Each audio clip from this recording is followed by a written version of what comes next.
J'ai vu une femme qui est au marché avec, elle vend et elle a une voisine qu'on appelle Philomène.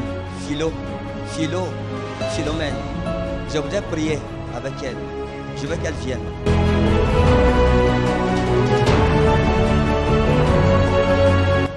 Ok. Vous vendez où? Marché de la cité. Marché de la cité? Si. Vous vendez quoi? Vous vendez? Le manioc et le coq. Bon. Philo, c'est qui? C'est ma voisine. Hein? C'est ma voisine. C'est votre voisine. Elle vend aussi le manioc et le coq. On l'appelle comment? Philomène. Philomène, d'accord. Vous êtes où? Je suis de télé. Au télé? Bassa de télé. Bassa de télé. Maintenant, regardez. Je vous donne un exemple sur elle.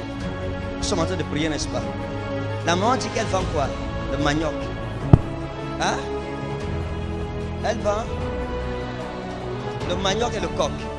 Et elle dit qu'elle vend au marché de la cité. Et sa voisine, c'est Philomène, qui vend aussi le manioc. Et le coq. Vous m'avez déjà vu au marché avec vous? Non. Vous êtes sûr? Hein? Je suis jamais venu acheter le manioc et le coq là-bas. Je suis jamais venu. Oui. Je vais vous montrer quelque chose. Et ça, je peux vous aider. Ok. Donc vous dites qu'à la cité, vous ne m'avez jamais vu. Hein? Oui. Regardez. Est-ce que je peux vous aider? Oui, papa. Hein? Oui. Est-ce que j'ai déjà causé avec vous un jour? On n'a jamais causé ensemble? Oui. Jamais. Jamais. Ok. Le père de la fille là est où? À la maison. Vous êtes ensemble? Oui. Vous vivez ensemble? Oui. D'accord. Il y a trop d'erreurs dans votre vie qui doivent être rectifiées. Il y a trop d'erreurs. Regardez, il y a trop d'erreurs. Laissez-moi vous montrer une chose. Il y a beaucoup d'erreurs. À l'époque de votre jeunesse, vous aviez une amie à vous qu'on appelait Marguerite. Hein? Vous avez une amie qu'on appelait Marguerite. Oui. Vous savez où elle est maintenant? Non. Hein? Non. Ça fait combien de temps que vous êtes séparés? Plus de 10 ans. On l'appelait comment? Marguerite. Regardez, on l'appelait comment? Marguerite. Regardez, à l'époque de Marguerite, vous étiez comme dans une réunion. Hein? Vous assistiez à une réunion. Parce que j'ai vu une réunion de femmes. Et je vous ai vu dans la réunion, il y avait cette Marguerite dans la même réunion que vous. Oui. Et il y a quelque chose. À l'époque où vous étiez avec Marguerite dans cette réunion, vous avez une amie à vous aussi, qu'on appelait Anastasie, et qui était une couturière. Elle avait un salon de couture. À l'époque, avec elle aussi, vous vous êtes séparés. Ça fait très longtemps.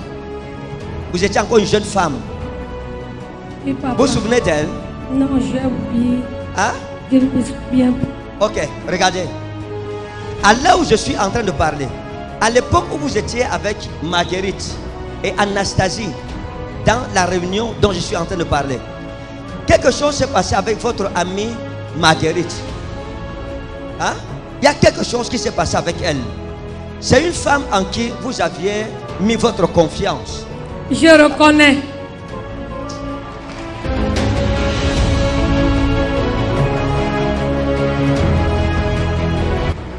Attendez, donc, depuis que je parle là, vous n'aviez pas reconnu.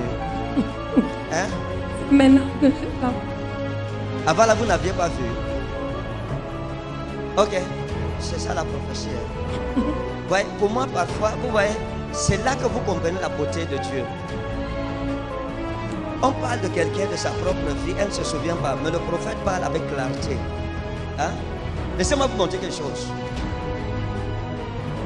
À l'époque où vous étiez avec Marguerite, que vous preniez comme une amie à vous, vous savez la prophétie, quand je vous parle, comme je lui parle, je vois Marguerite à côté d'elle.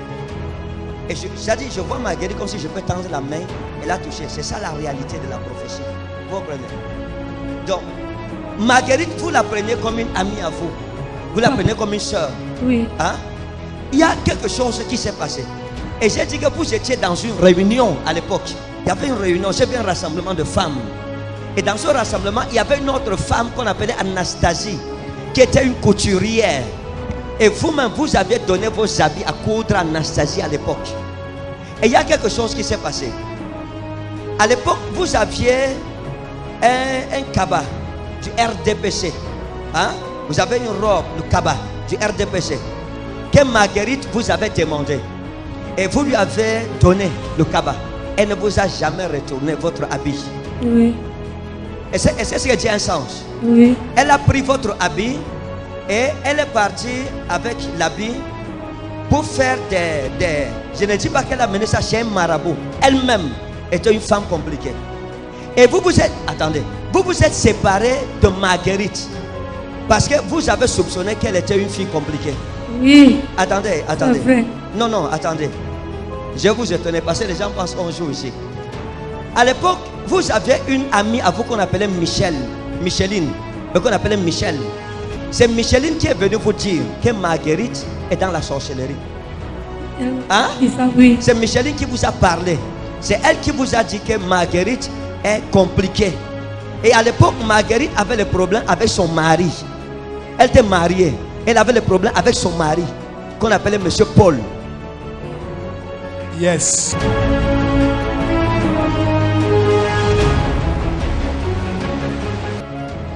Maintenant, regardez. À partir du moment où elle a pris votre vêtement, elle a mené, et elle a fait des gris-gris, on a déchiré la robe que vous aviez, parce que votre sueur était sur la robe. On a déchiré. Et votre vie a commencé à se déchirer. Okay. Vos activités, parce que vous avez touché l'argent. Non, attendez. La femme-ci a touché l'argent. Okay. Vous avez touché l'argent. Mais aujourd'hui, vous n'avez plus presque rien. C'est fini. Tout ce que vous aviez, c'est fini. Amen. Regardez. Qui dit vérité, Baba, qui la connaît? Qui connaît la femme? Venez. Venez, on va l'aider, on va aider la maman. Yes. Venez. Aujourd'hui, Dieu va la restaurer. Nous allons changer les décrets de ses ennemis en sa faveur.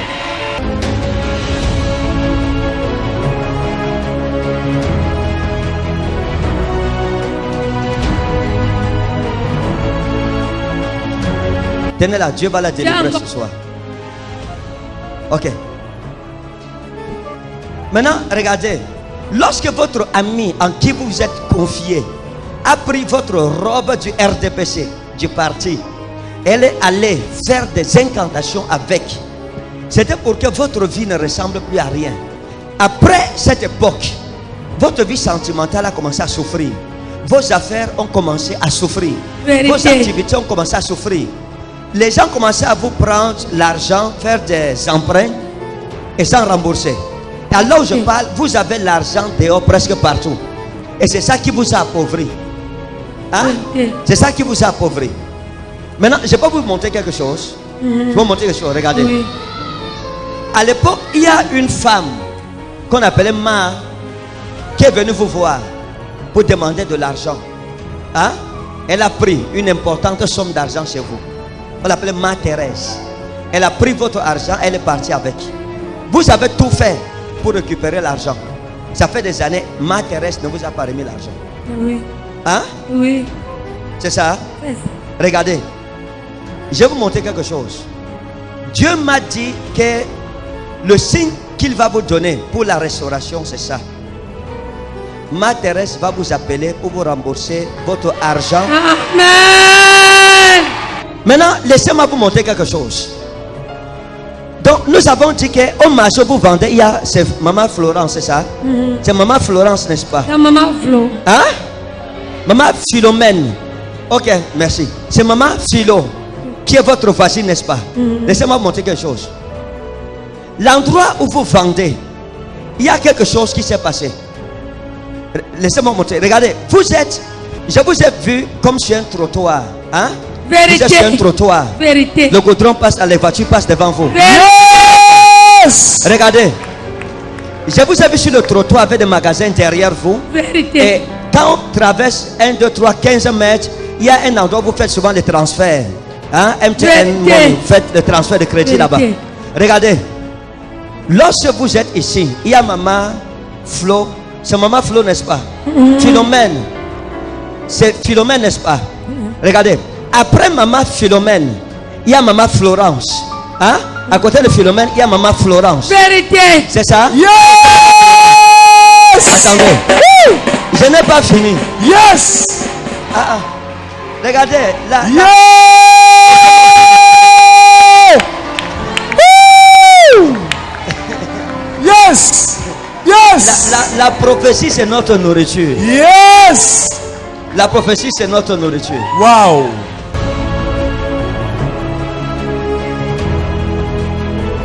Quand on traverse Maman Philo, on arrive sur la table de Maman Flo. Hein, c'est ça, n'est-ce pas? Hein? Florence. Maintenant, ce que je vais vous dire, c'est quoi? Quand vous traversez, vous quittez la table de Maman Florence, vous tombez sur Maman Pauline. Hein? Yes! Maman Pauline. Yes! Qui est la dernière au bout. Hein? Maman Pauline. Parce qu'à côté de Maman Pauline, quand vous traversez, il y a un jeune homme qui vend souvent l'ananas sur le poste, qu'on appelle Dieu donné. Hein? Hey!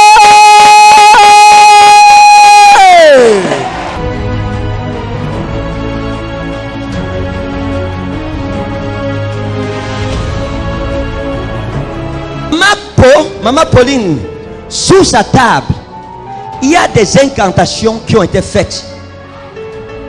Écoutez bien ce que je vous dis. Sous sa table, il y a une femme au marché où vous vendez qui est venue faire des incantations pour que vos chances à 4 là lui reviennent. Vous savez ça? Ne parlez pas. Je vous dis qui a fait ça. Ne parlez pas. Moi-même, je vais vous parler. Yes. Vous comprenez? Yes. Donc, 4 femmes. Quand vous laissez à 4, on descend. Il y a une maman ici qui déballe les habits. Hein? Il y a une maman qui déballe les habits au sol.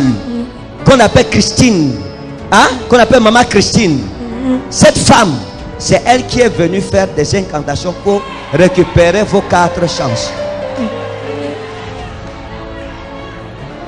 Les gens qui sont marchés, tu ne sais pas ce que les gens sont prêts à faire pour vendre leurs marchandises. Quiconque fait le charme, les gris-gris où tu es, Yes. ça retourne sur lui-même au nom souverain de Jésus. Ça Amen. retourne sur lui au nom précieux de Jésus. Amen. Quand vous allez partir, dites à Maman Pauline que j'ai dit que sous sa table, on a bâti un hôtel contre vous. Vous venez, priez avec elle, versez l'huile de faveur, anéantissez ce qui a été fait. Je vous dis la vérité. Premier signe, Ma Thérèse va vous ramener vos 1 million que vous lui avez donné. 2, vous allez vendre dans le marché là. Les gens vont vous demander dans quelle sorcellerie vous êtes entré. Vous deviendrez multimillionnaire là-bas. Amen.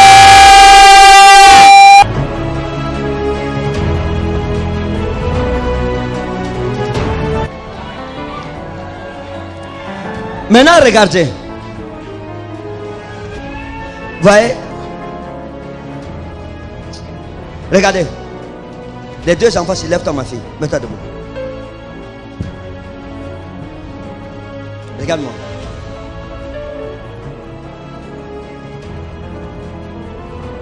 Satan libère sa vie. Et que son étoile à partir d'aujourd'hui soit libérée. Et brille. C'est fini. Yes. Lorsque vous voyez Satan s'attaquer à un enfant, c'est à cause de son destin. Vérité. Vous me suivez? J'ai dit, lorsque vous voyez Satan s'attaquer à un enfant, c'est à cause de son destin. Maintenant, vous êtes mariés? Non, papa. Vous êtes prête? Oui, papa. Madame, Très oh, prête. est-ce que vous Très êtes prête, prête? papa. Est-ce que je peux libérer votre mariage? Oui, papa. Jésus vous aime.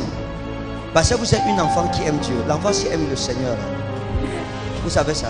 Oui. Vous savez qu'elle aime le Seigneur. Oui. Oui, c'est pour ça que Dieu va la surprendre. Amen. Dieu va vous surprendre. Vous croyez en Amen, ça? papa. Dieu va vous surprendre. Regardez, laissez-moi montrer quelque chose. Dieu va vous surprendre. Dieu va vous surprendre. Pourquoi? Parce qu'il y a une injustice que le Dieu des prophètes, le Père des esprits des prophètes va rectifier dans vous. Pourquoi? Il y a quelque chose qui s'est passé. Il y a de cela quelques années, quelques temps en arrière. Il y a une souffrance, une injustice que vous avez vécue. Il y a maman, je peux parler devant elle. Je peux. Merci. Nous appelons ça la permission prophétique. Regardez. Il y a une injustice que vous avez vécue. Et l'Esprit de Dieu m'a dit que le Seigneur veut vous bénir pour cela. Il y a Amen. deux choses qui sont passées. À l'époque, il y a un jeune homme qu'on appelait Georges. Hein? il y a un jeune homme qu'on appelait Georges, à qui vous êtes investi. Et ce jeune homme, c'était un espoir pour vous. C'était votre espoir. Mais il vous a laissé au carrefour. Et vous a abandonné. Il vous a déçu. Hein? C'était vraiment le genre que vous disiez que c'est ma vie ici. Vraiment. Parce que vous n'aimez pas monter, descendre. Vous aimez être avec votre homme. Vous vous mariez. Vous êtes tranquille dans votre foyer. C'est ça? Amen. Hein? Vous savez où il est maintenant? C'est pas papa. Vous savez, vous êtes séparés, ça fait combien de temps? Mais très longtemps, papa. On l'appelait comment? C'est Georges. Georges. Maintenant, regardez. On l'appelait comment? C'est Georges. Georges. Maintenant, regardez. Regardez, laissez-moi vous montrer quelque chose. La manière dont vous avez traité le problème avec Georges, hein? La manière dont vous avez traité avec lui, Dieu m'a dit qu'il va apporter une réparation dans votre vie. Amen. Pourquoi? Parce qu'à l'époque, vous aviez une amie qu'on appelait Frida. Hein? Vous avez votre amie qu'on appelait Frida. Vous savez où elle est maintenant? Hein? Ça fait longtemps qu'on n'avait pas vu. Oui. On l'appelait comment? Frida. Frida. Et elle faisait dans la coiffure, hein, la beauté, l'esthétique. Oui, vérité. Hein? Elle a séduit le cœur de Georges. Et elle est partie avec Georges.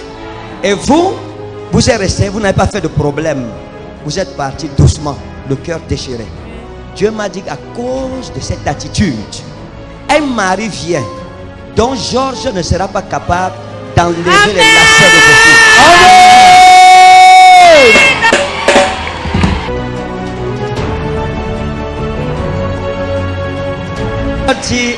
Allez dire aux gens que ce n'est pas le montage. Dis-leur, c'est ce que l'Esprit de Christ peut faire. Yes. J'ai déjà causé avec vous. Jamais, Maman, papa. vous connaissez Georges? Non. Jamais. Hein? Ça, c'est qui pour vous? C'est mon fils. C'est qui? Mon grand frère. Donnez le micro. Tu connais Frida? Tu connais Frida? Non, non. J'ai fait comment pour connaître? C'est ta soeur, hein? Effectivement, Donc tu oui. ne connais pas ses affaires. Moi, je connais ses affaires. Et c'est sur membre de votre famille. Si quelqu'un ne craint pas Jésus, il est bête. Vous êtes marié? Hein? Je suis pas marié. Hein? Non, non. Voulez vous marier? Je suis pas marié. Vous voulez vous marier? Effectivement. Vous voulez, effectivement. Ah ah. Effectivement. Vous avez une chérie? Répondez par oui ou non. Vous avez une chérie? Non. Vous avez une chérie? Non. Répondez oui ou non. Non. C'est non, n'est-ce pas? Laissez-moi vous montrer les choses. Vous avez d'accord avec moi un jour? Non, non. Est-ce qu'on a- Ok, regardez. Je suis sérieux. Regardez votre destin. Je vous ai vu en train de marcher. Et pendant que vous marchiez, vous regardiez à gauche et à droite. Et vous lanciez des regards inquiets pour chercher la femme, la femme, la femme. Oh, je vais poser qui? Et j'ai vu derrière vous, Karus men adenatawa anaheros. Yes. Proverse. J'ai vu une jeune fille qu'on appelait Mamie. Hein? Mamie, c'était un amour de jeunesse que vous aviez aimé follement. Et j'ai vu cette fille sortir de nulle part, d'où vous n'imaginiez plus que quelqu'un puisse sortir. Et je l'ai vue en train de marcher derrière vous, en train de chercher à vous rattraper. Maintenant, dans les signes prophétiques, qu'est-ce que ça veut dire? Ça veut dire que Mamie que vous avez perdu de vue va réapparaître. Amen. Ah, Yes. ton amen là. Amen.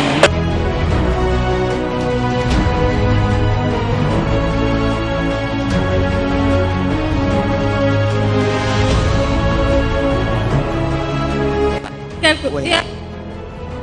Ça fait déjà 2 à 3 mois qu'on nous a appelé que mamie était décédée. On vous appelait qu'elle est décédée. Oui. De ce que je dis est vrai. Effectivement, elle Hein? était morte. Tenez. Hein? Qui vous a appelé? C'était en fait sa grande soeur. Oui. Ça fait combien de temps que vous avez connu Mamie? Beaucoup de temps. Hein? Beaucoup de temps. Combien d'années environ? Combien d'années? Même 10 ans. 10 ans. Oui. Donc, c'est quelqu'un que vous avez connu vraiment. Mhm. Donc, vous connaissez Mamie? Oui. Vous avez connu Mamie? Oui, elle était dans le même quartier avec nous. C'est bien. Wow. Après, allez appeler sa grande soeur. Yes. Vous comprenez? Vous comprenez? Oui, je Appelez sais. sa grande soeur. Après la prophétie, vous appelez sa grande soeur. Je vais vous montrer encore quelque chose. Parce qu'il y a une deuxième personne qui était derrière. Et je veux parler d'elle aussi. Regardez. À partir d'aujourd'hui, à partir de cette prophétie, soyez stable. Vous n'êtes pas stable. Vous n'êtes pas stable avec les femmes. Non, non, il n'est pas stable. Vous comprenez? Regardez, je vais vous montrer quelque chose. Quand je vous ai vu, j'ai vu Mamie passer. J'ai vu Marguerite. Hein? J'ai vu Marguerite suivre Mamie. Hein? Vous connaissez Marguerite? J'ai vu Marguerite suivre Mamie. Et j'ai vu Clarisse suivre. Hein? C'est là que j'ai dit que vous n'êtes pas stable. Vous devez être stable. Donc après ici, appelez sa grande soeur. Vous saurez qu'un prophète a parlé sur vous. Amen. Yes. Maintenant, écoutez. Pendant que Dieu restaure votre famille, vos ennemis seront confus. Amen. Amen. Je vous dis la vérité. Vos ennemis seront confus. Juin 2022. Je vous attends. Amen.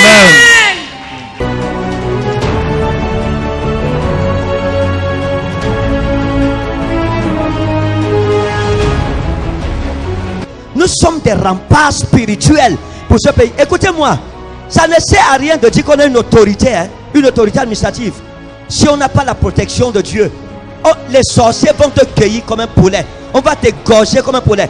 C'est pour ça que beaucoup de ces autorités ne dorment pas la nuit. Elles ont des problèmes de santé que vous ne pouvez pas imaginer. Une autorité administrative intelligente va rallier à elle les hommes de Dieu ouïs par Dieu pour sa propre sécurité et pour sa prospérité. Non, non, écoutez-moi bien. Galitawa Annahes Lomitao Dal Faluka. Chronologie allant. Regardez, lorsqu'une autorité musulmane et qu'elle combatte l'église, parce que c'est les chrétiens, elle ne fait pas son travail. Une autorité administrative ne doit pas faire de discrimination religieuse. Tu es autorité, serviteur de la nation pour les chrétiens, les musulmans, les bouddhistes, les athées, les païens, pour tout le monde. Mais une autorité qui fait de l'église sa cible met en danger sa propre carrière. Bethléem demande au prophète: qu'est-ce que tu es venu faire? Les gens tremblent. Lorsqu'un prophète entre dans une ville, les gens doivent trembler. Lorsqu'un homme de Dieu entre dans ta maison, ça doit être une fête. La manière dont tu reçois un prophète, c'est comme ça que tu seras reçu par le Dieu de ce prophète. C'est pour ça que Jésus-Christ a dit: mon ami, tu me parles avec mépris.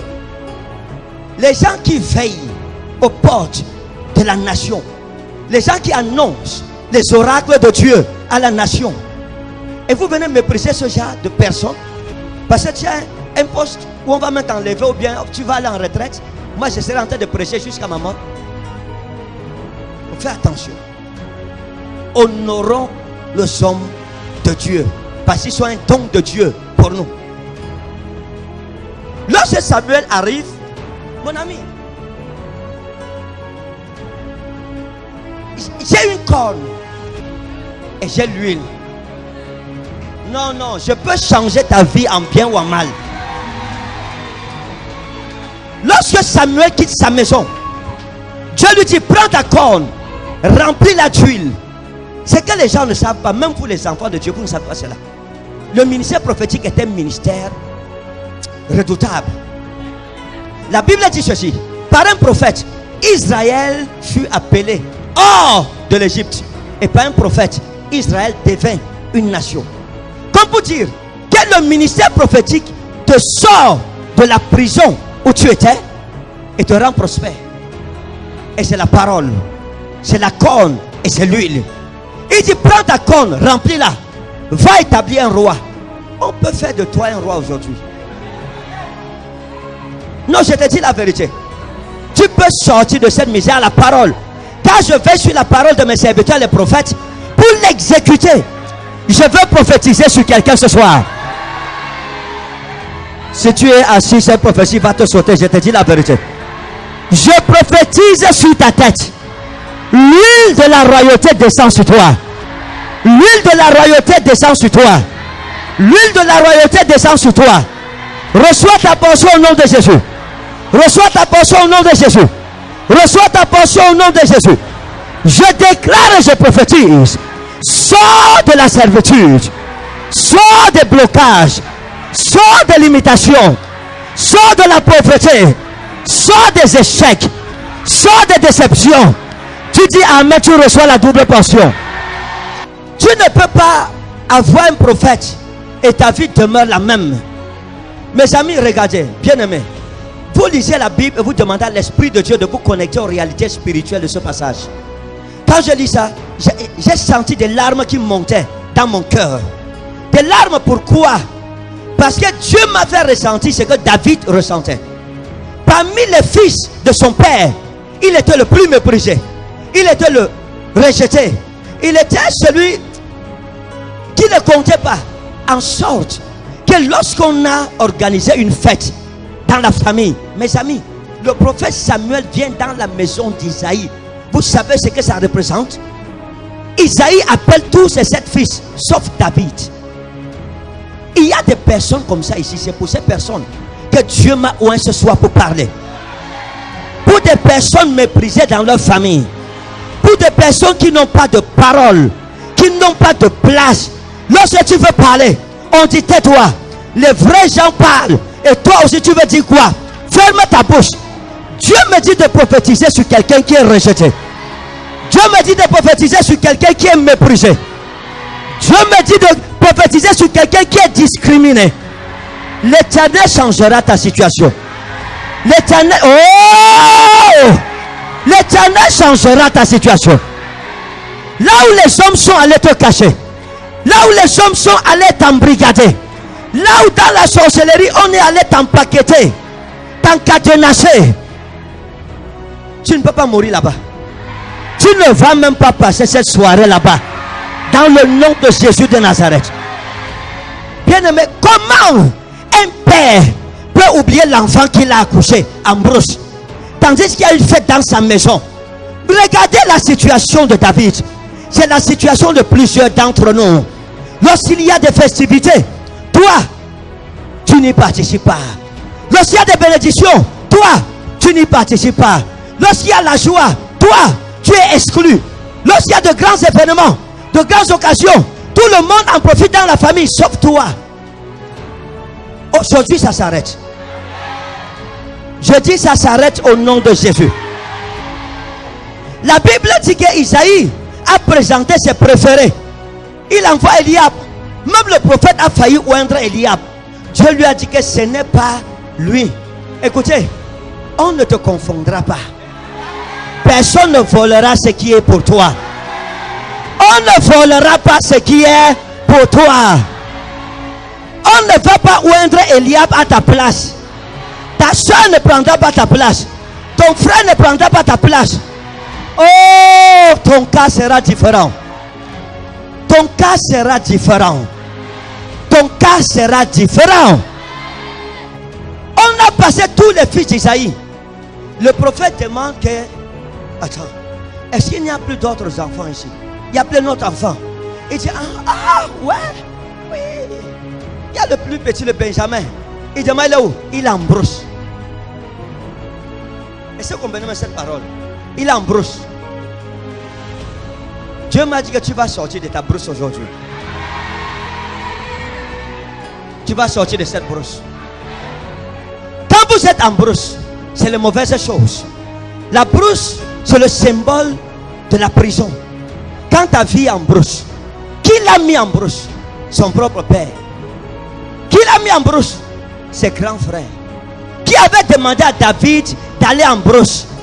C'est la maison de son père.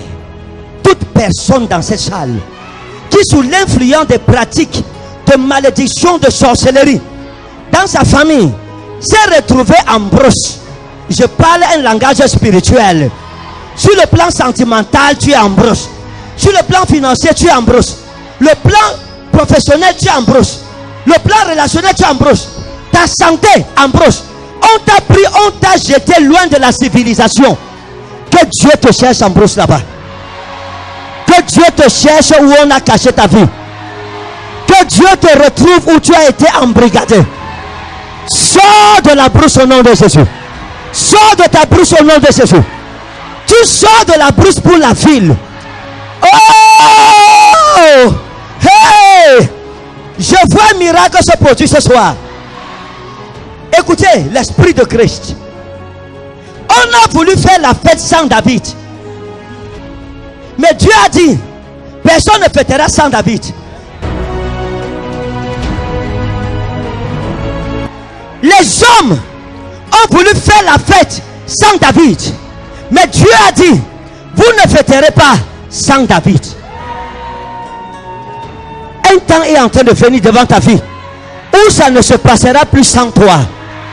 Ça ne se passera plus sans toi. Ta présence sera le catalyseur des grands événements. Si quelqu'un se lève et dit Amen, la même onction est dans sa vie. Je te vois sortir. Je te vois revenir. Je te vois quitter de ta prison. Je te vois quitter de ta malédiction pour la bénédiction.